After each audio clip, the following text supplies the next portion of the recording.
મિત્રો, સ્વાગત છે તમારું અમારી ચેનલમાં। તારીખ 27 ડિસેમ્બર અને શુક્રવાર રાતના તાજા હવામાન સમાચાર જોઈએ તો માવઠાનો પ્રહાર છે ખાસ કરીને ઉત્તર ગુજરાતના વિસ્તારોમાં ઘણા વિસ્તારમાં છે એ જોવા મળ્યો।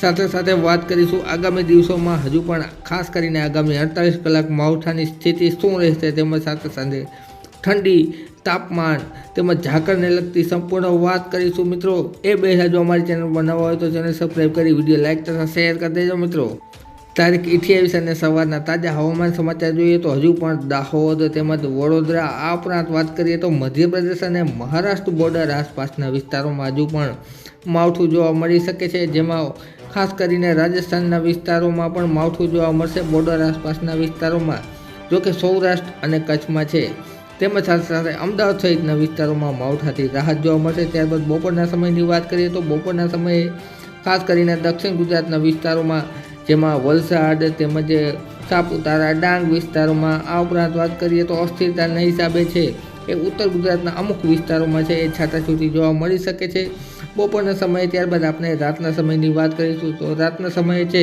એ મોટેભાગે સૌરાષ્ટ્ર ગુજરાતનું વાતાવરણ છે એ ચોખ્ખું જોવા મળશે અને માવઠું છે એ પૂર્વ દિશા તરફ ચાલ્યું જશે। વાદળનો સમૂહ WD પશ્ચિમ વિક્ષોભનો સમૂહ છે એ પૂર્વ તરફ ચાલ્યો જશે। ત્યારબાદ આપણે વાત કરીશું ખાસ કરીને ઝાકળની, તો ઝાકળ હજુ પણ છે એ જોવા નહીં મળે સૌરાષ્ટ્ર ગુજરાતમાં વહેલી સવારે છે। કારણ છે તો કે જોઈએ કારણ એનું તો કે પવનો હજુ પણ ઉત્તર પૂર્વના છે, તેના હિસાબે ઝાકળ છે એ જોવા નહીં મળે તારીખ 29ના રોજ।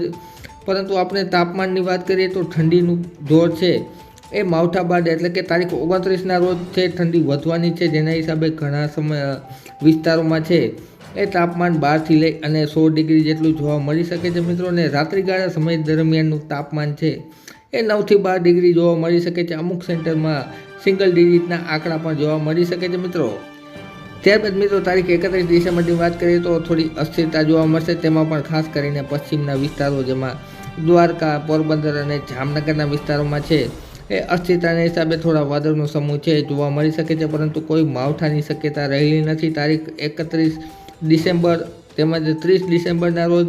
પરંતુ વાત કરીએ તો પૂર્વ તરફથી ફરીથી છે એ પવનો જોવા મળશે અને ફરીથી પાછો પશ્ચિમ તરફથી WDનો પ્રવાહ છે એ ચાલ્યા રાખશે, જેના હિસાબે પશ્ચિમી વિક્ષોભ છે એ ફરીથી પૂર્વ તરફ આવશે, તો તેના વિશે વાદળનો સમૂહ છે એ ફરીથી સૌરાષ્ટ્ર ગુજરાતમાં આવે અને ફરીથી માવઠું થાય તેવી શક્યતા રહેલી છે। પરંતુ આ બાબતે આવનારા દિવસોમાં અમે તમારી સમક્ષ વિડીયોમાં માહિતી છે એ રજૂ કરતા રહેશું।